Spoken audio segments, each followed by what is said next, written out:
বিশ্ব বাণিজ্যে শিল্প খাতে একক আধিপত্য চীনের, আর তাই এশীয় এই পরাশক্তির উপর অতিমাত্রায় নির্ভরশীল পশ্চিমা বিশ্ব, যা থেকে বের হতে চায় যুক্তরাষ্ট্র, যুক্তরাজ্য এবং ইউরোজোন। কিন্তু এতে প্রয়োজন বড় অঙ্কের অর্থ। 2050 সালের মধ্যে ব্যয় করতে হবে অতিরিক্ত $23 ট্রিলিয়ন। সম্প্রতি এমন তথ্য প্রকাশ করেছে পরামর্শক সংস্থা ইউআই পার্থেনন। উৎপাদন সক্ষমতা, দক্ষ শ্রমিক, সাশ্রয়ী প্রযুক্তি দিয়েই মূলত আধিপত্য গড়ে তুলেছে বেইজিং। প্রতিবেদন অনুযায়ী চীনা এই কাঠামোকে অনুকরণ করে নিজস্ব সরবরাহ ব্যবস্থা গড়ে তুলতে 2050 সাল নাগাদ যুক্তরাষ্ট্রের খরচ করতে হবে প্রায় $14 ট্রিলিয়ন।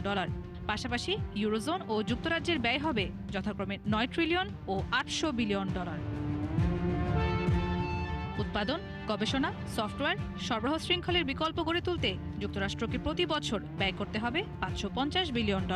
অন্যদিকে ইউরোজোনের ক্ষেত্রে এই হার নিজেদের বার্ষিক বাজেটের দ্বিগুণ।